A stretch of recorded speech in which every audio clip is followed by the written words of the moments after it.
Hey, what's up guys? It's Zach back with another unboxing video, and today we got the KOMOS Kegerator with NukaTaps.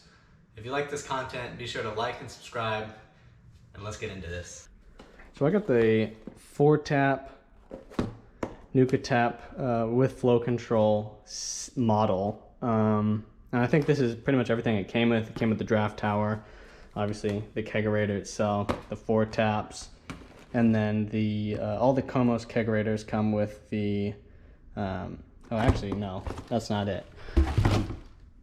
They come with the pressure relief valve for the CO2, which I'm pretty sure is part of this, but I got a bunch of extras to do other things. So I got a D-style keg coupler,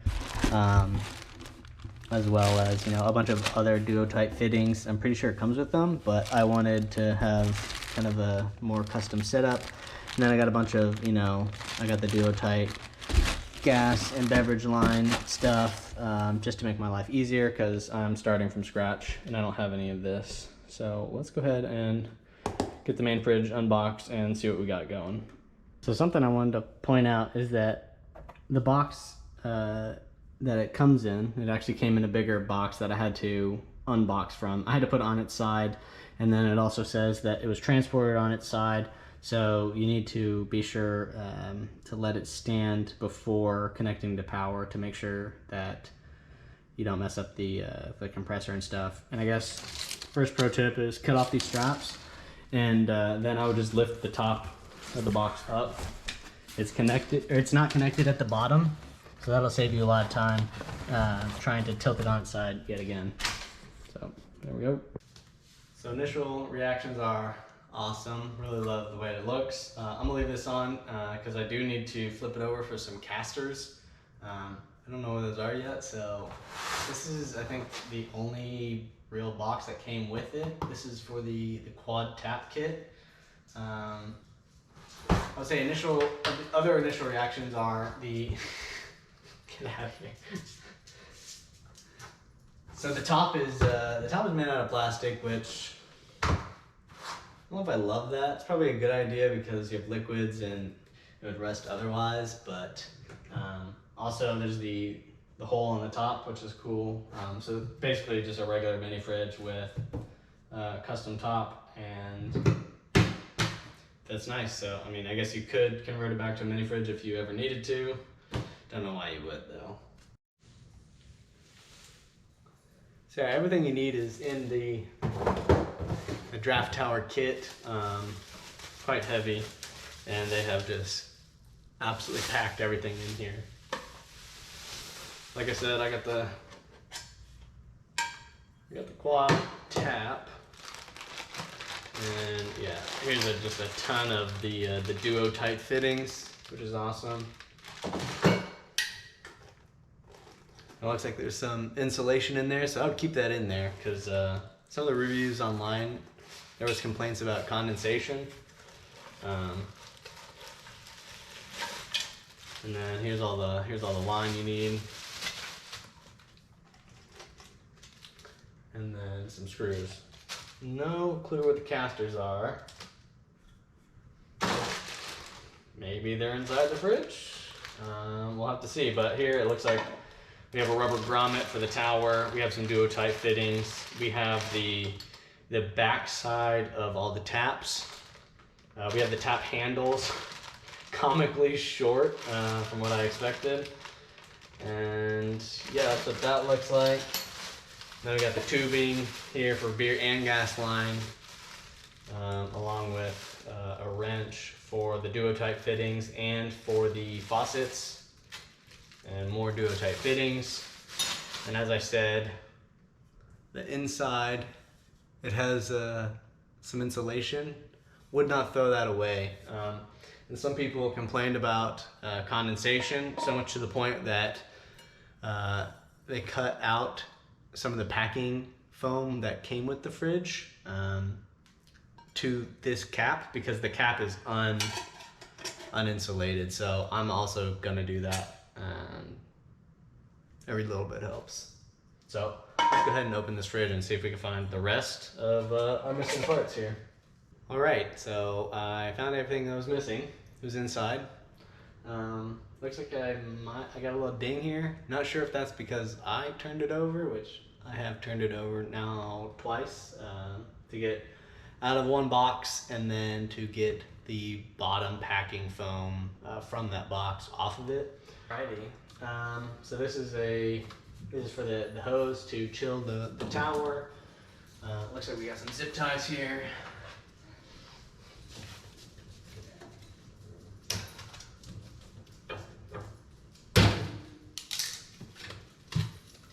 So I'm guessing that was to minimize damage done to the door, so I probably did a shipping design flaw, but it's not that big of a deal. So this is the rack that kind of goes on the top side. Instruction manual, it needs that. And then I'm guessing this is all the other miscellaneous stuff, like the casters. This is the like the drip tray. Another reason I really like this, because not only is the bottom of the tray, but the inset part of the tray, they're both removable, so way easier to clean than some of the other options where the drip mechanism is like built on the top part. All right, so let's see what we got here.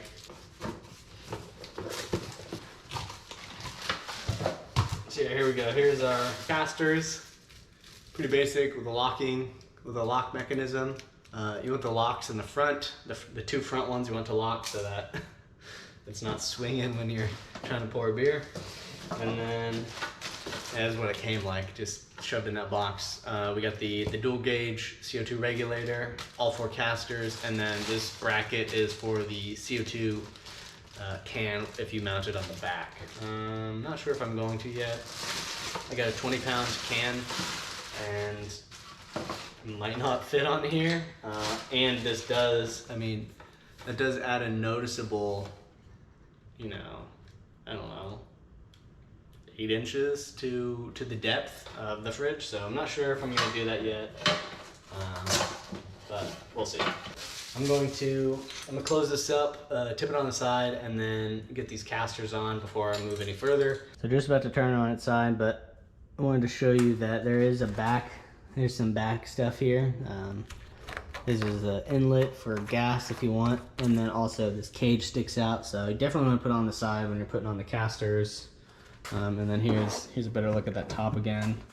So this is like a plastic lid and like a rubber grommet, and then that's where the tower's gonna go. But I guess you could use it as a regular mini fridge if you wanted.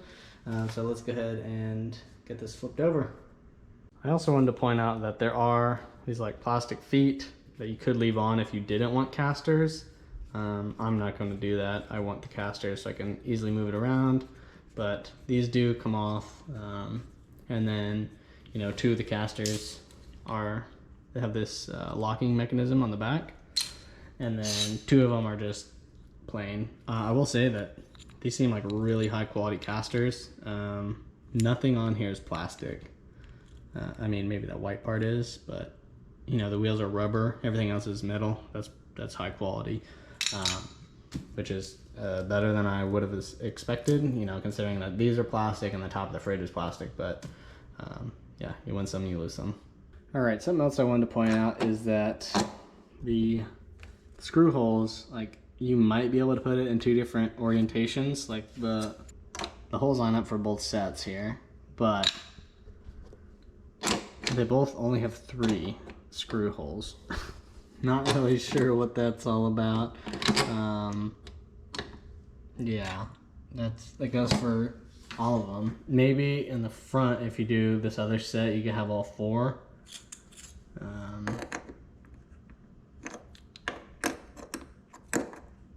On the front, you can only do this back set, whereas in the back, you have an option, but both of those differ from the instructions, so yeah, I don't know. I'm just gonna try and make the base as wide as I can and go from there. I'm not gonna borrow any screws from anywhere.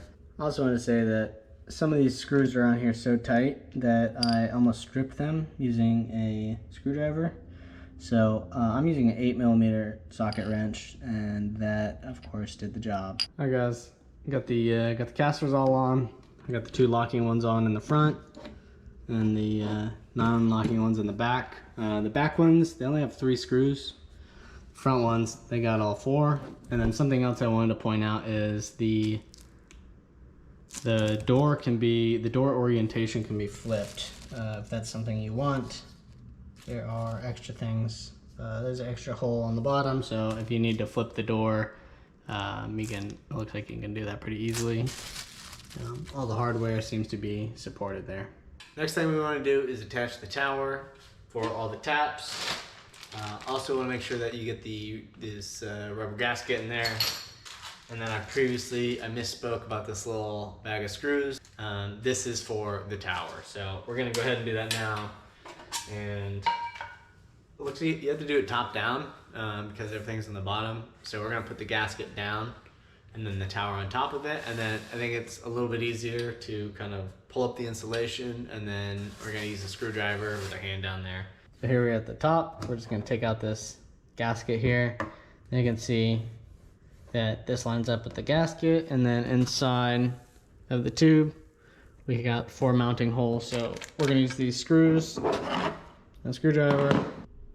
All right guys, so I got the tower initially set up. You can see in here, maybe it's pretty it's actually pretty painful, and you can see like it's pretty tall, and my hand is not that long, so that's definitely something that you want a magnetized screwdriver for, just because like that is pretty painful to line up the holes on both the metal and the rubber and the lid of the fridge. So definitely gotta take your time with that one. All right guys, now I got the tower in nice and securely. I put the insulation back in. You definitely want to do this first,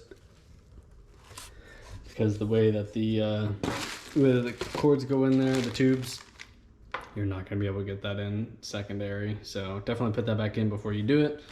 And then we're going to go ahead and start fitting these tap pieces in. All right guys, so I wanted to talk about this, attaching the shank. So this is what it comes as, just one piece. And if you take it apart, you get 2 things here. You get this like Teflon washer and a nut. And then you get this part with the duo type fitting, the threaded barb part, and then these 2 other parts. And the way that this works is this part goes through the hole, and this like rounded part is what matches it to the tower.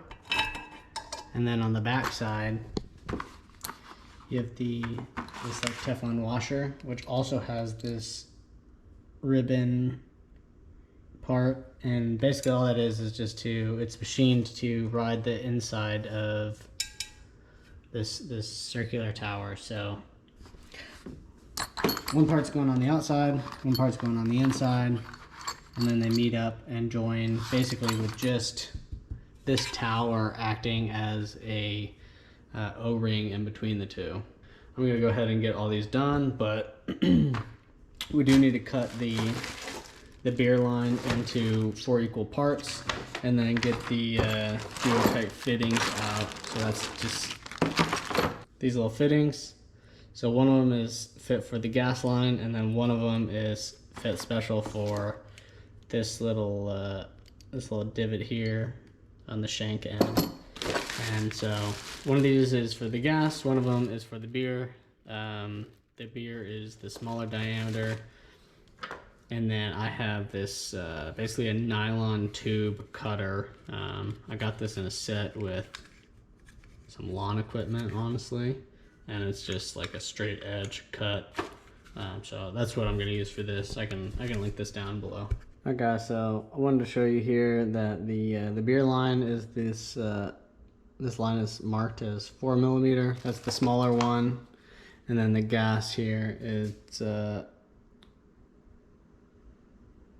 marked at this 5mm. So that's the inner diameter. The gas is going to be bigger than the beer line. So you can see beer line's on top, gas is on bottom. Alright guys, so I put all these through the tower and I had no idea what went to what. So I marked the ends of each individual tube. Here's the, I got the duo tight fittings on there. I marked each tube with the same identifier at each end of the tube, just so I know what goes to what. I figured it's gonna be a lot easier when I'm, trying to match taps to actual kegs. So I'm just gonna go alphabetical order from left to right, A to D. So I marked each of these, and then I also found it easier to just to feed them through the bottom rather than the top, because the hole at the bottom is way smaller. So once you kind of shove them down the hole, they start scattering midway through, and then it's impossible to get in. Whereas the small holes at the bottom, so you put them in there and then you just continue to fist everything to the top. So I'm gonna go ahead and get these in, and then we're gonna get all these taps fitted.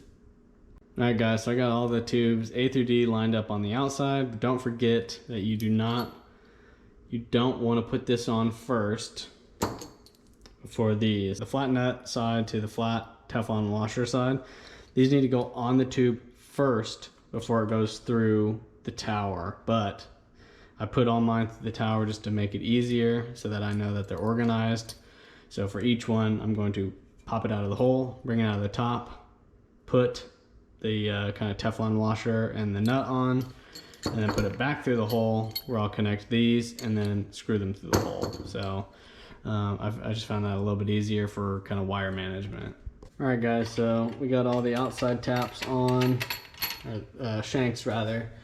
If you look down there, I don't know, kind of chaotic, but you definitely want to do the lower tap. So I did the far left, then the far right, and then these top two, and that definitely made routing stuff easier. So now, time to go ahead and put on the front-facing taps, the NukaTaps, and then once they're threaded on, then you use this tool to lock on to these little gaps here. I think it's actually this one, and then you tighten it on the facet. So that's what we're gonna go ahead and do next. So here we go. This is the NukaTap that I'm putting on. I got the one with the flow control, and then I got the auto close spring. So I wanted to show this. Here's kind of the little shuttle that comes out of it, and then the spring is not the same size. So here's the spring for the flow control. It's not the same size. The small end goes onto the little control shuttle, and then the big end goes into the NukaTap. So I'm going to go ahead and install that and then put all four on and see where we're at. All right guys, we got all the taps on with the spring, so that's why I got these flow control ones, because they had the auto stop. So that's great. All of them are installed now. Now I'm just going to go ahead and put on the cap. And as I said earlier, I'm going to use some of this insulation that came with the packaging, just so that this top is kind of insulated like all the others. Then I'll go ahead and put, I'll put the taps on each, and then go ahead and do the internal gas lines. So there we go. All right guys, so yeah, I cut a pretty crude piece that I'm going to force fit into the lid, and then that will be semi-insulated. All right guys, so now it's up to the gas work. So I got the air vent. I didn't cut it at all. I just shoved it up into the tower. Now I got, these are the beer lines. So now I'm gonna work on the gas. So here, these are for beer. I only got 3 of them because I got a Sankey D coupler. I plan on having a commercial keg in here always. And then I got 3 of those for beer, and I got 4 for gas. And the reason I did that is because I got this quick release valve for gas, and it's gonna go on, there's one of these on the left and one on the right. And the reason I got that was so that I could, quick release the CO2 from the entire system. And that's what the spare one of these is going to be, because my my commercial keg Sankey D is going to be, I got the duo-tight fittings for that. So it's just going to be permanently wired in here, and I got an extra on-off valve for that specifically. A little concerned here. This was supposed to be a duo-tight fitting, and it isn't. So I might have to skip that for now.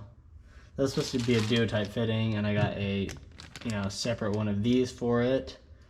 But that's got a barb, so that's not gonna work. I will also go ahead and cut all the gas tubing up and get our 3 gas lines up, and then get the shutoff valve for the Sankey D as well. Let's do it. Alright guys, so before I get the gas lines started, the actual instructions suggested I do this first. So got the drip tray with the removable parts, really like that, and then this guardrail. It's super easy to put in. There's just 4 pegs, 1, 2, 3, and 4. So I did the back first and then put in the front. Super easy. I also wanted to show, this is the KOMOS 2 gauge regulator, and it comes with a duo type fitting, and then the barb is actually a spin off. We're going to convert this over to the lock duo tight, and then from there we're going to go ahead and get the gas line ready for the back.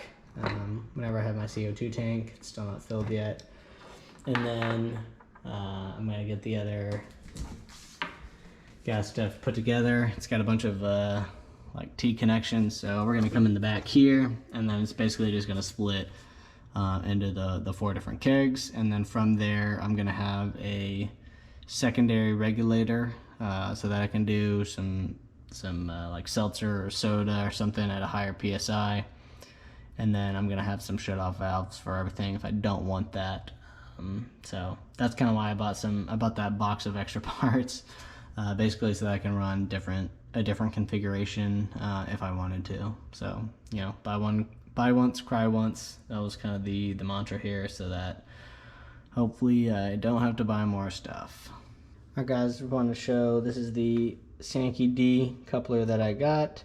It comes with these 3 parts. This is a little silicone valve on the side, and then a ball and a ball catch. So this is gas in on the side. I don't think it matters which, up or down, but it goes in the long wave first. Then you can put the duo tight on there, and then the ball catch I think goes in first, and then the silicone or the little plastic ball goes in next. And this is bev out on top. So I'm gonna go ahead and assemble that, and then I'm gonna put that on my final line here on the bev out on the top, and then finish up these other lines. So I got the quick disconnect duo tights on all the other bev lines, and I'm really looking forward to just getting all the gas lines done. Hey, what's up guys? It's the next day. Kegerator's been standing for 24 hours since I put the casters on, so I'm gonna plug it in a little bit of a time crunch, and I wanna use it. So I'm gonna plug it in, then we're gonna work on the gas lines. I got a commercial Sankey D tap on right now. I'm gonna go ahead and fit the other lines, even though I'm not using them yet. I have a secondary regulator that I bought that I'm also going to install, I think. And then, this is the tubing that it comes with, as well as the 3 T valves, I guess. And then I bought some of these, quick disconnect ball valves as well, so I can turn off the other 3 lines that I'm not using for gas. And since I bought this wrong gas quick disconnect with the barbed end, I'm not going to use it because I don't have any good clamps. So I'm going to use this old sock to kind of try and insulate it as much as I can. And then I'm going to get the quick disconnect from EVABarrier later, because yeah, it's not worth it to return that with the shipping fees. So let's do it. So I got the fridge on, really cool. If you want to set the temperature, you just hold down on one of the buttons. I think after like 2 seconds or something, it'll start flashing, and then you go up or down and just leave it. And then after another like 2 seconds or so, it'll set it and start going. The fan's on by default. I turned it off because I imagine it's going to sound terrible on here. So I'm going to have that off for right now and just let kind of all the cooling parts go for it. Now I'm going to measure the gas line for the tank. I got a big 20-pound tank, so I'm not mounting it on the back. I'm mounting it on the side, pretty much right here. So I'm just going to eyeball it with the regulator, try and see how much tubing I need to get, basically midway through the fridge, and then I'm going to start setting up the other connectors I got. So I'm going to leave one line at the same pressure as the tank. So I'll put a T on there, and then I'm going to use the secondary regulator, and I'll use this with kind of the other 2 or 3 connections. I actually have enough to where I can do 2 kegs on the tank pressure, the primary regulator, and then 2 or 3 on the secondary, because I'm going to play around with some other stuff as well. I'm going to go ahead and start working on that right now, and let's get to measuring this first length. So worst case scenario, I want to keep the tank all the way at the front and then bring the line all the way to the front as well. So I'm basically just going to measure double the length of the fridge, and then use my hose cutter. Those are super helpful. That's like I said, this for lawn equipment, for PVC pipe, and I highly recommend it. And this is kind of painful, so we're just going to go one length, roughly 2. I think that'll be generous enough, even though there's a height differential, so I'll throw a little bit extra in there. So whenever I do buy that quick disconnect, I'm literally, once the pressure's off, I'm actually just going to cut this in half and then put a duo-tight on one end, put the quick disconnect on the back side, and then I'll be able to just go with the regular corny keg ball valve. So one of these, that'll be much easier. But in the meantime, like I said, I'm gonna do a long one and insulate it with an old sock, and we'll see how that goes. So let's do this. And so in case you haven't seen one of these, this PVC cutter, it's basically a razor on a weird vise. So it's like a strange pair of one-sided scissors. You just put it in there and cut. Super simple. And then you get a nice clean line. So I just wanted to show, this is what I'm doing. Literally have a sock hanging out, half stuffed in the back, half stuffed inside. So as this cools down, something I wanted to note, so it's dropping pretty quickly, but the sides are getting kind of toasty. So I have an infrared thermometer here. Down here, it's 123 Fahrenheit, and the top's 75. So it has gotten very hot very quickly. I don't think I want to put my CO2 tank on the side. The back is also 75. So the sides are hot, very hot, both sides. But the front and the back and the top, not hot at all. So yeah, I think I'm just gonna leave the tank in the back because I don't want a bomb in my house. So yeah, I got the tank halfway, or I got the line halfway through, so it's kind of equidistant on inside and outside. And I'm gonna go ahead and start fitting all these other connectors in.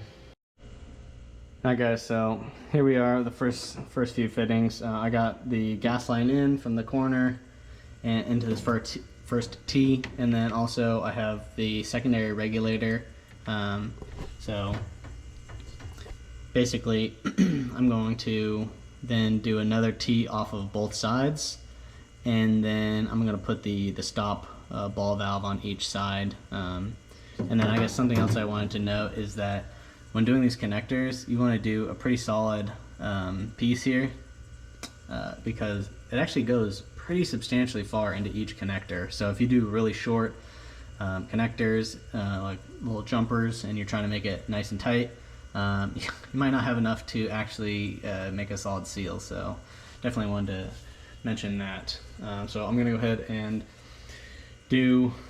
get these ball valves on. I will say, you know, the ball valves are extra, the secondary regulator is extra, and I got a few extra of these T-joints because I knew that I wanted kind of a more customized option.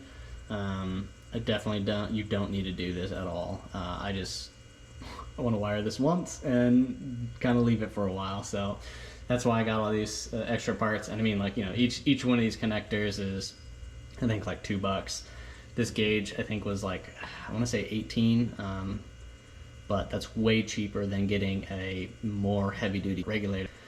And I'm gonna go ahead, I'll link everything below. I got all this off of morebeer.com, so I'll put some links in there. Maybe they have an affiliate program, I don't know. But I'll definitely link some stuff in there, and yeah, let's get to it.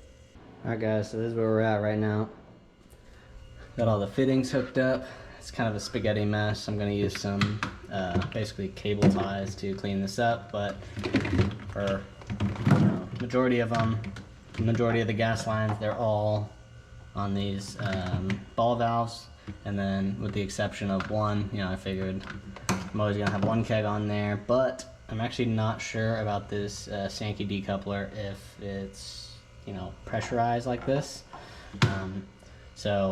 And I want the ability to kind of swap it around. So I have one keg now. I'm gonna tap it and then open it up, and we'll see how everything goes. So now, you know, I took the shelf out because I don't need that, and now I'm realizing this gas line in was probably a comical amount of the tubing, but I have extra tubing left over, even with the additional fittings that I bought. So I'm not really worried there.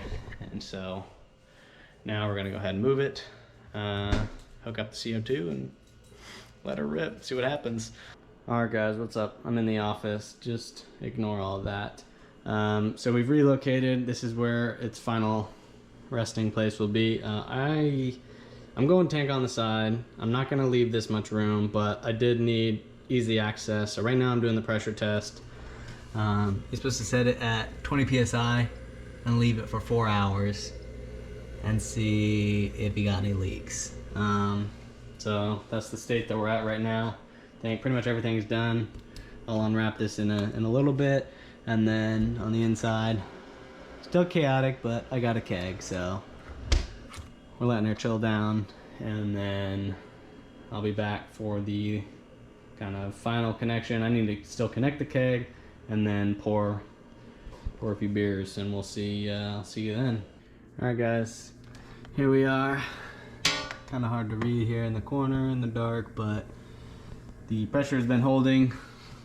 Fridge is now cold, so it's time to go ahead and get the tap on and pour ourselves a beer. I'm gonna go ahead and turn down the pressure to probably about 12 PSI. Right now it's on 20, and then I'm gonna go ahead and get that tap ready. All right, guys, now we're gonna tap this keg. I have Modelo Negra. Cap off.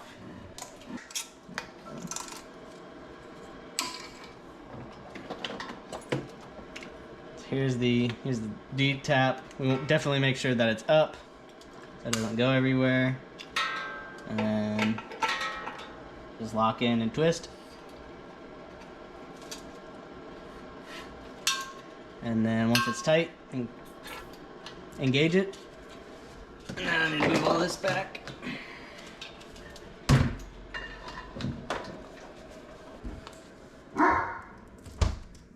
And now it's time to grab a glass. All right, guys, only two things left. One, gotta take this off. We gotta take this off.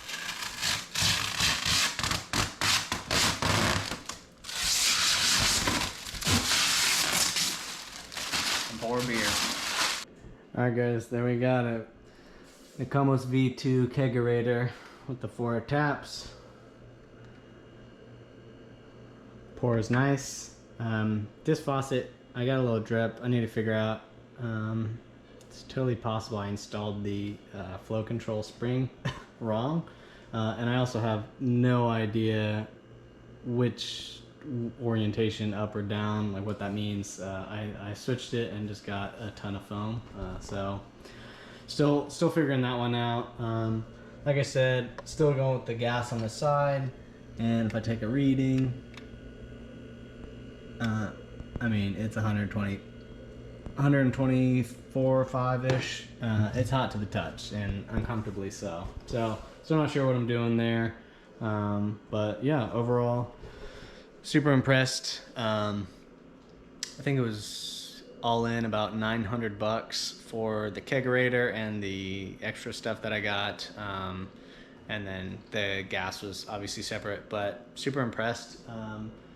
Definitely happy I went with the 4 taps. Buy once, cry once. I was actually gonna go for the double wide that morebeer.com sells, but they charge freight shipping, and it was like a quarter of the cost of the fridge, and I just couldn't do that. That was ridiculous. It was like an extra $400. So whatever, I got the small one, half price. Really excited. I'm gonna go ahead and leave a link for all the parts and stuff that I had in the description below. If you like this, definitely give me a like and subscribe. That'll help me. And then stay tuned. I got more homebrewing stuff coming out. Take care.